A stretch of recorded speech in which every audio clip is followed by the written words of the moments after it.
saya Faisal Prabowo saya dari 11 TKJ1. Saya akan summarize tentang mikrotik. Pertama, sejarah mikrotik.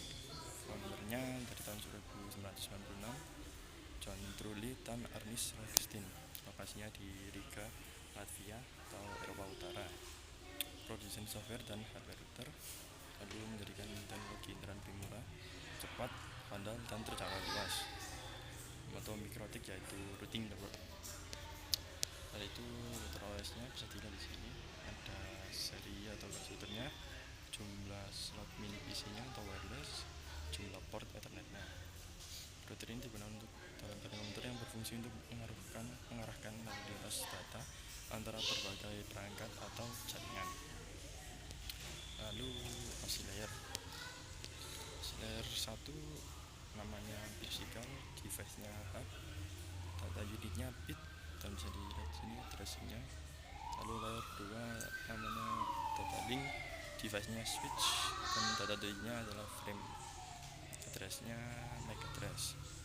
Layer 3 network, namanya network, device-nya router, lalu data unitnya paket, addressing-nya IP address. Nah, di sini ada protokol TCP dan UDP. TCP lebih reliable, lalu bisa digunakan untuk IP karena support error checking. Kalau UDP lebih cepat, lalu bisa digunakan untuk video streaming, games, dan aplikasi lain yang membutuhkan kecepatan data. Lalu ada port pintu masuk, atau digunakan untuk menjalankan servis pada komunikasi jaringan. Ini bisa dilihat port nomornya, protokolnya, servis, dan remarknya. Lalu di sini ada MAC dan IP address. MAC address adalah media access control address, adalah alamat jaringan pada lapisan data link atau layer 2 dalam OSI layer FC7 layer model. Lalu tahun 90 MAC address diterapkan ke sebuah jaringan network interface card atau NIC. MAC address merupakan alamat yang unik yang memiliki panjang 48 bit. Lalu MAC terdiri atas 16 digit bilangan hexadesimal, dan 6 digit pertama merepresentasikan vendor pembuat kartu jaringan. Contoh MAC address-nya ya ini. Lalu kalau IP address, internet protokol, terdapat dalam layer 3 OS, digunakan untuk komunikasi antar perangkat jaringan. Terdapat dua jenis IP address.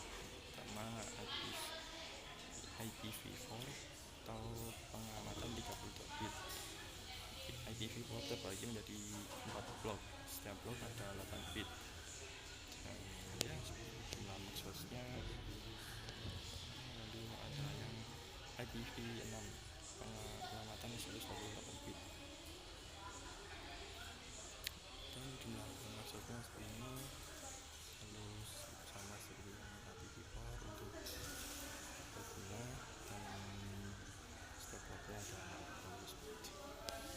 Lalu ada IP privat, berdasarkan jenisnya IP address dibagi menjadi IP publik dan IP private. IP publik adalah tujuan yang memiliki jaringan global internet secara langsung dan bersifat unik. IP privat digunakan untuk jaringan lokal atau LAN. Lalu subnetting adalah cara untuk memisah dan mendistribusikan beberapa address.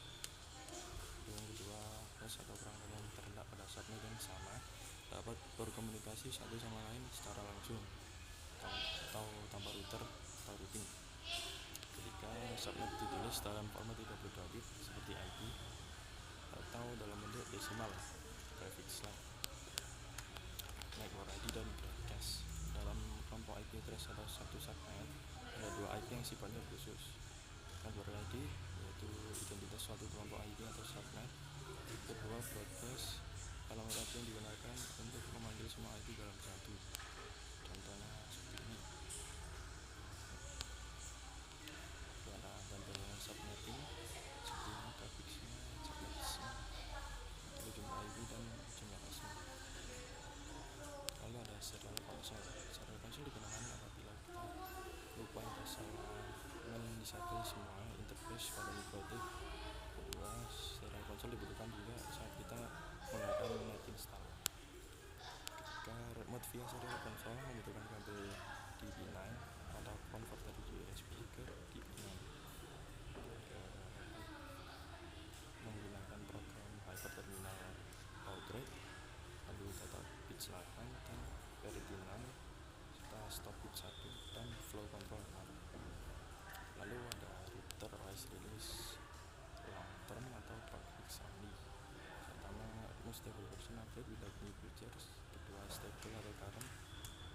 fixes a new feature release, pembenaran yang sama dan fitur yang lebih baru pada beta, yaitu release candidate considered as nightly build recommended for production.